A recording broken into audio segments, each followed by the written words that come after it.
이 시간은 스코틀랜드 부흥에 대해서 여러분들과 같이 좀 살펴봤으면 좋겠습니다. 함께 스코틀랜드 부흥을 나누는 가운데 그 부흥의 역사 참 우리가 같이 사모하고 기도하기를 바랍니다.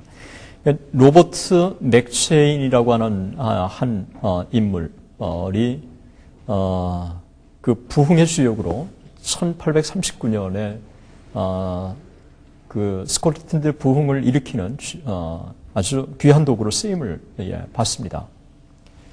그래서 1839년에 이 소위 스코틀랜드 부흥은 그 이전에 있었던 그 다른 부흥들 또 그 이후에 일어났던 이 부흥 운동과는 조금 차이가 있는 그런 부흥이라고 볼 수 있습니다. 그러니까 20년 후에 일어난 1859년에 소위 아일랜드 부흥이나 웨일즈 부흥 운동은 정오 기도의 영향을 받아서 태동됐다고 한다면 1839년에 일어났던 소위 이 스코틀랜드의 부흥은 독자적으로 일어났던 그 부흥이라고 그렇게 평가할 수가 있습니다.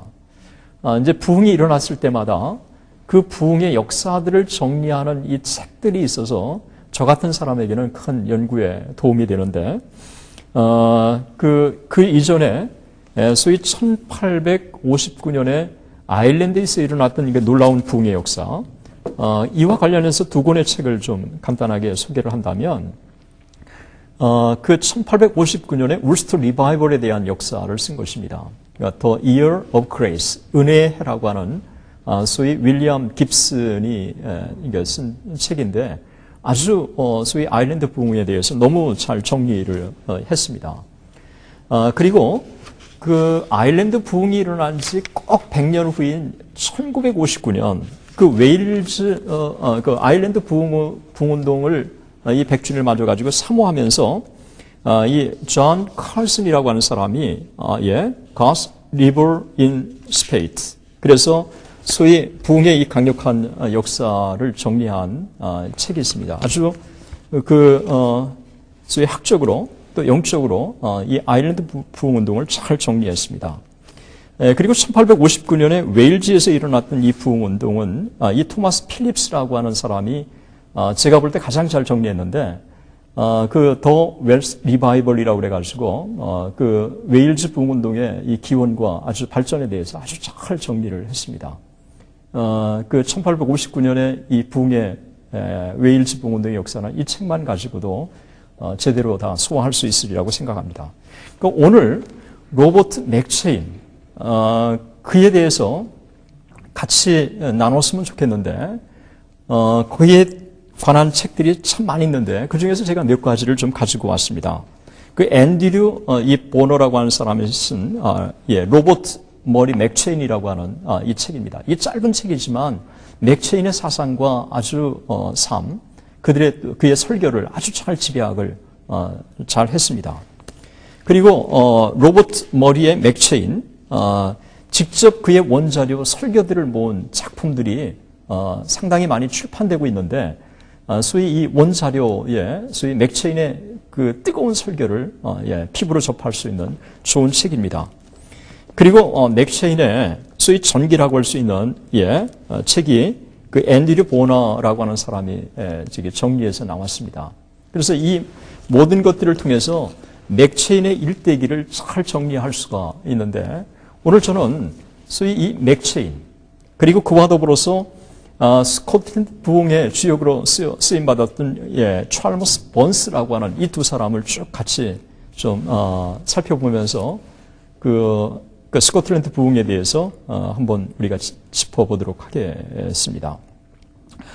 저는 그 맥체인의 부흥의 발자취를 찾아가지고 그가 사역했던 던디로 향해서 갔습니다. 하나님께서 그 맥체인이 심우했던 그 교회에 담임 목사님을 연결을 또 해주셨고 그리고 그를 만날 수 있는 기회가 주어졌습니다.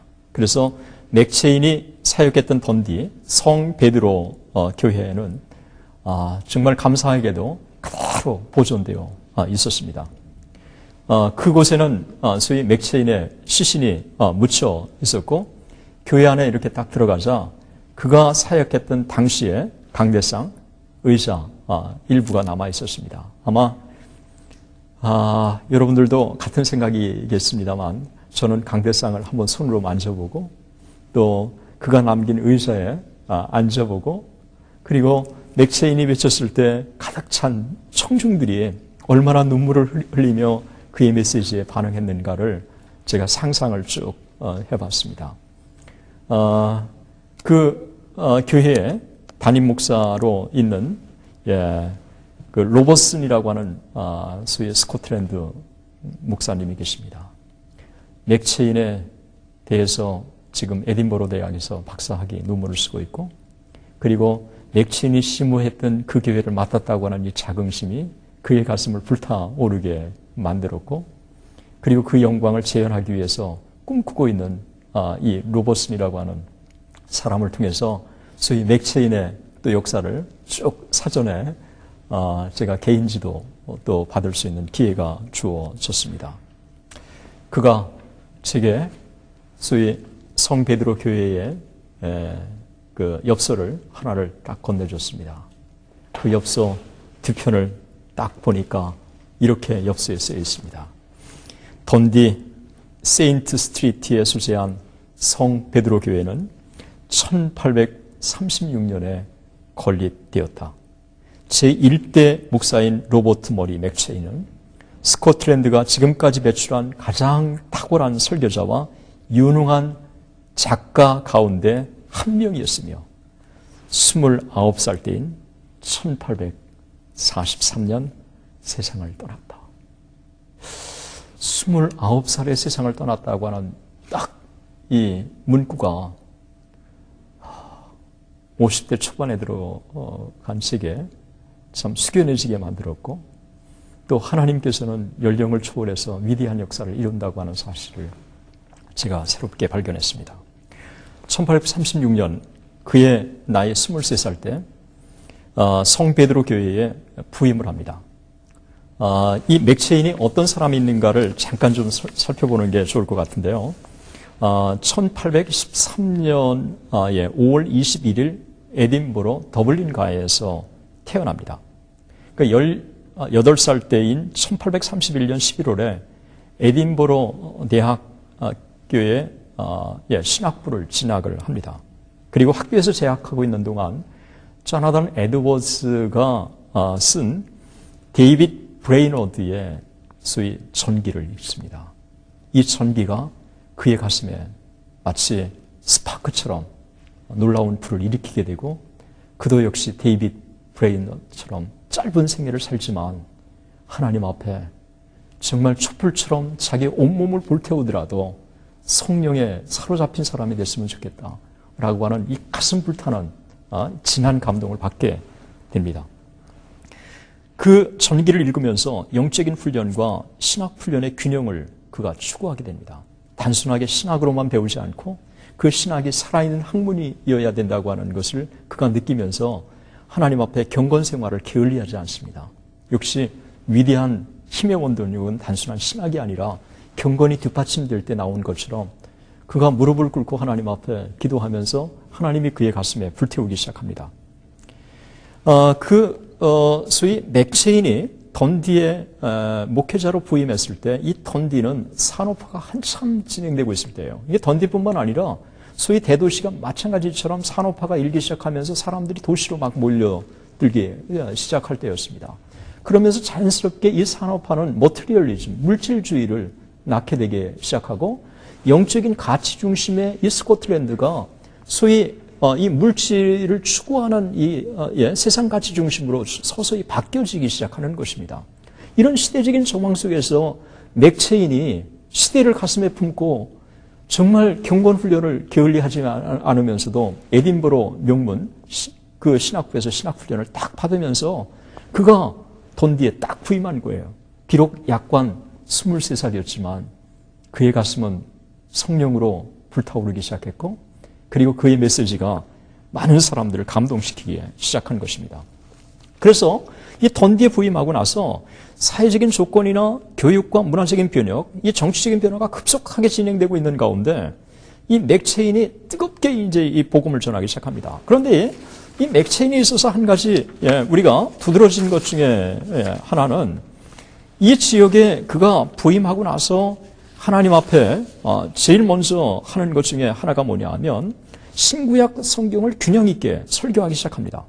그래서 소위 논쟁적인 그런 설교보다는 이론 중심의 설교보다는 신학을 외치는 그런 강단의 설교보다는 가능하면 성경의 메시지를 집중적으로 전하면서 영적인 각성에 초점을 두는 메시지를 전하기 시작합니다. 이게 참 중요한데요. 조나단 에드워즈의 증언에 의하면 바로 이와 같은 메시지를 전했을 때 청중들 가운데 강하게 반응했다고 얘기를 하고 있고 그 다음에 피아 데스데리아 스페너의 경건의 열망에 보면 그렇게 참 영적인 각성을 추구한다면 목회자들이 경건에 도움이 되는 메시지를 외쳐야 된다고 그렇게 했던 것이 기억이 납니다. 그러면서 이 맥체인은 처음부터 주일학교 교육을 아주 충실하게 강화시켰습니다. 바로 장래 교회의 기둥이 된다고 하는 생각 때문에 교육을 아주 체계적으로 잘 훈련시키기 시작했어요.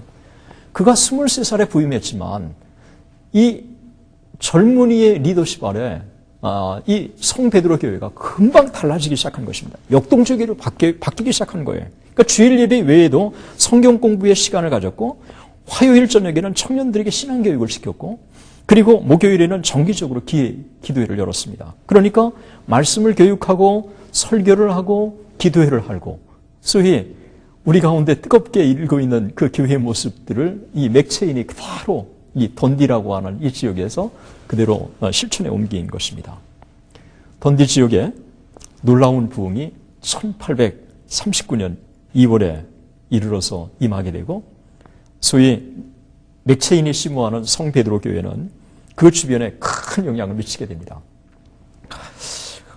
그 주변에 소위 성베드로 교회의 주변에 몇 명의 주민이 살고 있었느냐 하면 4,000명의 주민이 살고 있었어요. 그러니까 이게 4,000명의 그러니까 여러 교회 중에서 이제 성베드로 교회 주변에 한 4,000명이죠. 이 4,000명 중에서 3,000명이 그리스도인이에요. 기독교인이 되었고 그 3,000명 중에서 반이 성베드로 교회를 출석했다는 것입니다. 그러니까 소위 성베드로 교회의 영향력이 얼마나 큰가를 그대로 보여주고 있습니다. 매주일 정기적으로 1,200명이 교회에 출석을 해서 예배를 드렸고 그리고 그 예배마다 열기가 뜨거웠고 정말 그런 것들을 증언하고 있습니다. 그러니까 1,200명이 그 당시에 예배를 드렸다고 하는 것은 스코틀랜드에 있어서는 정말 전무후무한 이와 같은 역사입니다. 이 놀라운 비전을 어떻게 이룰 수 있을까? 저는 맥체인이 어떻게 했길래 그와 같은 교회를 그가 23살에 부임해가지고 이룰 수 있었을까? 쭉 다른 기록들을 보니까 매일 정기적으로 성경을 묵상하고 그리고 매일 6시 30분에 일어나서 2시간을 개인 기도와 묵상으로 보냈다고 하는 것을 보였습니다. 길선주 목사님이 새벽에 일어나서 무릎으로 기도하고 그리고 함께 이 땅의 부흥을 사모했을 때 하나님이 이 땅에 부흥을 주셨다고 하는 기록을 우리는 찾습니다. 그 당시에 새벽 기도가 제도화되지 않는 그 시대에 한 젊은이가 6시 30분에 일어나서 2시간을 기도하고 말씀을 보고 개인의 경건 훈련을 흔들리지 않고 지속적으로 했다고 하는 것은 정말 맥체인이 얼마나 뛰어난 젊은이였는가를 보여주고 있고 그렇게 하나님 앞에 무릎으로 기도하고 말씀을 연구했을 때 성령께서 그들 가운데 얼마나 강하게 역사하실 것인가를 우리는 그냥 예측할 수가 있을 것입니다. 이거로 끝나지 않았어요. 개인 묵상과 그 다음에 성경 공부 또 기도가 끝난 다음에는 8시 30분부터 10시까지 1시간 반 동안 가족들을 모아놓고 아침 기도회를 가졌습니다. 오늘날 같으면은 아빠 혼자 기도하지 우리까지 모아놓고 하느냐고 그렇게 불평할 수 있는지도 모르지만 참 맥체인은 가족들을 모아놓고 1시간 반 동안 아침 기도회를 가졌습니다. 마치 초심을 잃지 않으려고 했던 것처럼 그가 매년 첫 부임을 했던 11월에는 이사야 61장 1절에서 3절 주의 영이 내게 임하사 이것을 가지고 설교를 했습니다. 20대의 젊은이가 교회를 맡으면서 이렇게 완숙한 모습을 보여줄 수 있을지, 역시 성령께서 역사하시면 나이를 초월한다고 하는 것을 보여주고 있는 것입니다. 젊은이들이 다시 잠에서 깨어나면 위대한 역사를 이룰 수 있음을 보여주고 있습니다.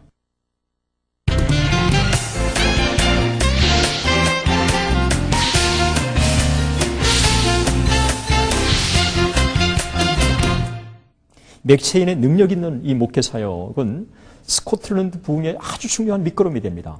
그래서 1839년에 맥체인이 이스라엘 성지를 그가 떠나는데 강단을 지켜줄 사람이 누가 있을까라고 고민을 하다가 찰머스 번즈에게 요청을 합니다.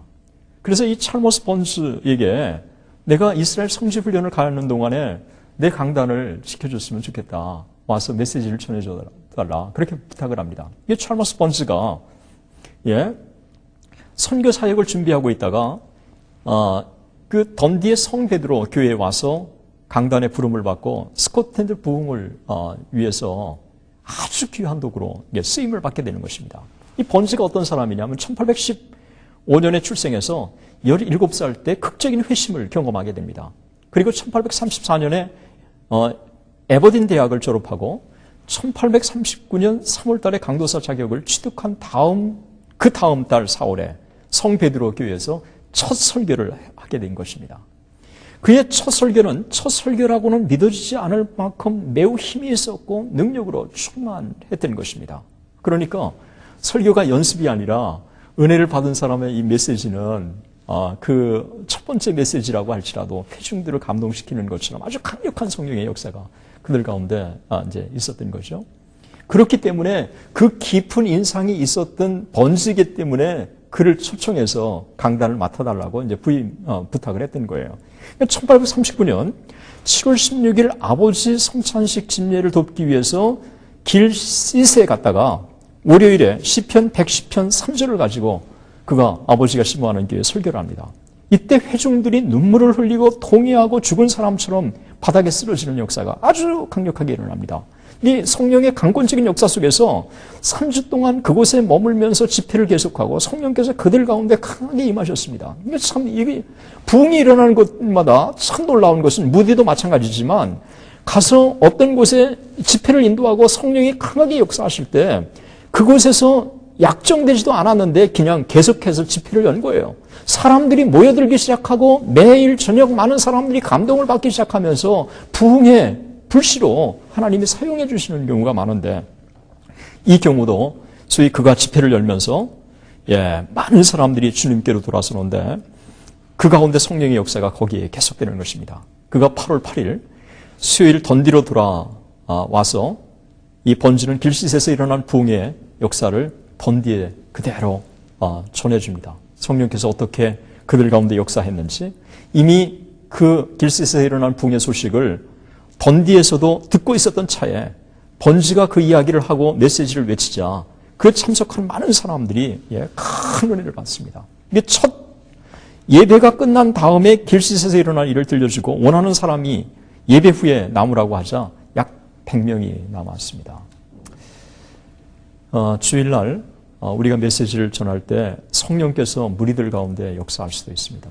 그러나 성령의 강력한 역사는 보통 모든 사람들이 모여있는 가운데가 아니라 돌아갈 사람들은 다 집으로 돌아가라고 하고 진짜 부흥을 사모하는 사람들이 남아서 그들 가운데 기도했을 때 성령의 역사가 강하게 일어났습니다. 1904년 웨일즈 부흥운동도 그렇고 1839년에 소위 스코틀랜드 부흥도 번스에 의해서 발화됐을 때 그도 역시 마찬가지였습니다. 그 1907년에 평양 대붕운동 때도 집으로 돌아갈 사람 다 돌아가라고 그래가지고 1,500명 중에서 900명이 돌아가지 않습니까? 600명이 남아서 기도를 집중적으로 하는 가운데 소위 사도행전 이후에 가장 강력한 성령의 역사라고 하는 평양 대붕운동이 일어난 거란 말이죠. 그런 면에서 볼 때 소위 다 돌아가고 100명 남아서 기도하라고 했을 때 그 100명이 뜨겁게 하나님 앞에 기도하는 가운데 성령께서 놀랍게 역사하신 것입니다. 기록을 보니까 이런 기록이 남아져 있습니다. 갑자기 하나님의 권능이 임한 듯 모든 사람들이 통회하기 시작했습니다. 다음 저녁 교회에 기도회가 있었습니다. 많은 사람들의 눈에 눈물이 흘러내렸고 몇몇 사람은 절규하고 부르짖으며 은혜를 베풀어 달라면서 바닥에 엎드려졌습니다. 제가 지금까지 스코틀랜드 부흥의 역사를 쭉 추적하면서 1839년에 이와 같은 이 강력한 성령의 역사의 기록을 제가 아직까지 발견하지 못했어요. 그러니까 1839년의 이 부흥의 역사는 스코틀랜드 역사상 전무후무한 성령의 역사였습니다.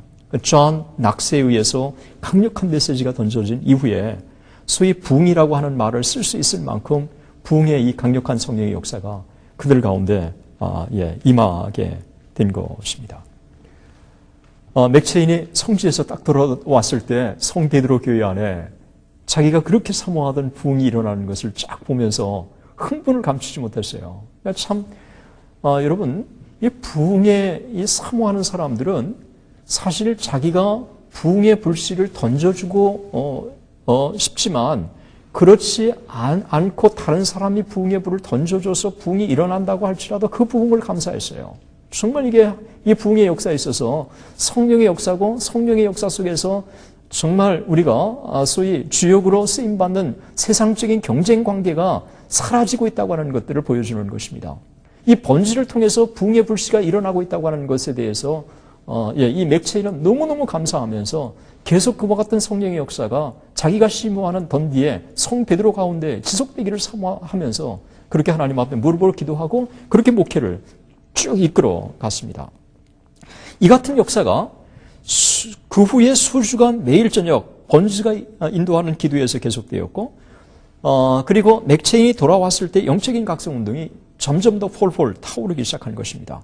그 주변의 부흥의 이 역사가 성 데이빗 교회와 힐타운 교회로 일어나고 이 같은 집단적인 성령의 강력한 역사가 스코틀랜드로 이어지면서 스코틀랜드 전역에서는 전무후무한 1839년에 부흥의 역사를 경험하게 되는 것입니다. 맥체인은 흥분을 감추지 못하고 에버딘도에 부흥에 대한 소식을 다음과 같이 전합니다. 이 짧은 말이지만 스코틀랜드 부흥이 얼마나 강력했는지 그리고 성령의 역사가 그들 가운데 얼마나 놀랍게 임했는가를 보여주고 있습니다. 1839년 8월까지 사람들 가운데 눈에 띄거나 일반적인 움직임이 없었으나 길시에서의 주의 사역이 시작된 후 즉시 하나님의 말씀이 심령들 가운데 놀랍게 임하게 되었고 많은 사람들이 교회로 찾아들게 되었습니다. 1839년 하나님께서 하늘의 문을 활짝 여셨습니다. 우리는 가버나움이 이제까지 경험했던 것 그 이상으로 성령의 충만한 부으심을 경험했습니다. 나는 스코틀랜드가 경험했던 이 같은 방식으로 세계 어느 나라가 부흥을 경험했는지 알 수 없습니다. 여러분, 우리가 매번 부흥의 역사를 볼 때마다 소위 이 스코틀랜드가 경험했던 이 부흥의 역사로 세계 어느 지역에서 부흥의 역사를 경험했는지 알 수 없다고 하는 이 증언을 하고 있습니다. 여러분, 강력한 성령의 역사가 임하게 되었을 때 얼마나 그 강도가 높은가를 보여주고 있는 것입니다. 지역교회 성도들이 연합으로 참여하는 거대한 성찬식이 열리게 되고 그 거대한 연합으로 열리는 성찬식마다 성령의 기름 부으심이 임하게 되는 것입니다. 이 부흥은 스코틀랜드 에반제리칼 교회에서 시작되었지만 감리교와 독립교회도 부흥에 동참을 하게 되는 것입니다. 1839년에 시작된 이 부흥은 맥체인이 세상을 떠나던 1843년까지 계속되고 성 베드로 교회는 그 중심에 있게 되는 것입니다.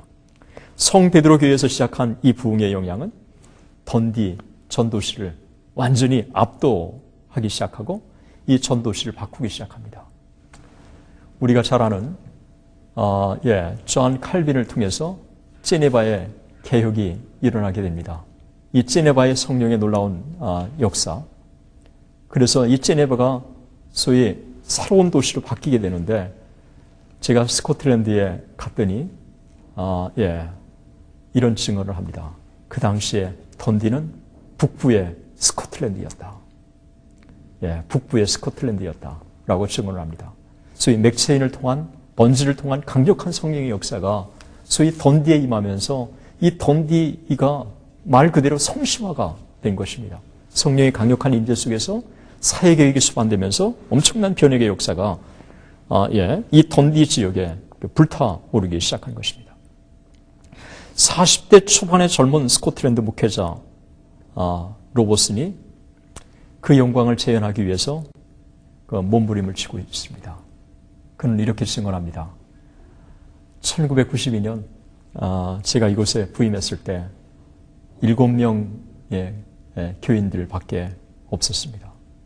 맥체인의 이상을 가지고 저는 이곳에 부흥을 달라고 하나님 앞에 기도하고 지금은 100명 이상이 모이는 교회로 성장했습니다. 어쩌면 오늘날 우리가 100명 모이는 교회는 개척한 지 얼마 되지 않아도 100명 모이는 교회라고 우리가 그렇게 얘기할 수 있는지 모르지만 그 메마른 스코틀랜드에서 이 100명이 모이는 이 교회는 이게 참 대단한 것입니다. 그만큼 영적인 각성운동이 스코틀랜드 가운데 아주 강력하게 일어났다고 하는 것들을 보여주고 있는 것입니다. 하나님께서 1839년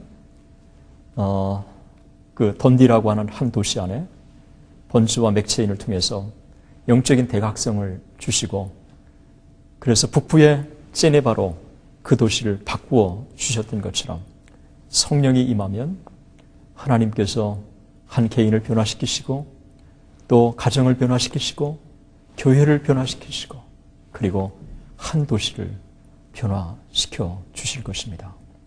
참된 부흥을 경험하면 개인의 각성이 사회 각성으로 이어지고 결국은 소돔과 고모라의 대시 평양이 불과 13년 만에 평양대부운동을 경험하면서 동방의 예루살렘으로 바뀌었던 것처럼 부흥을 경험하게 되면 소돔과 고모라의 그 도시라고 할지라도 다시 거룩한 도시로 바뀌게 될 것입니다.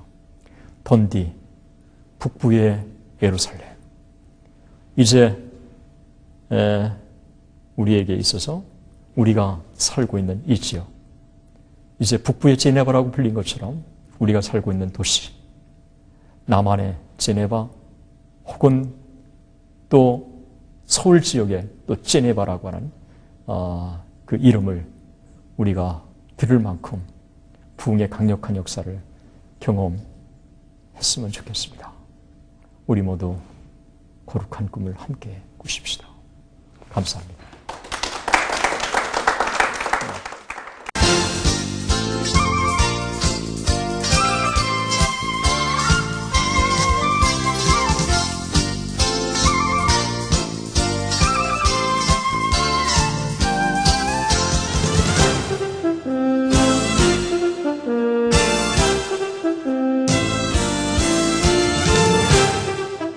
이 프로그램은 선교지의 교회를 세우는 힘찬 첫걸음 드림온과 함께합니다.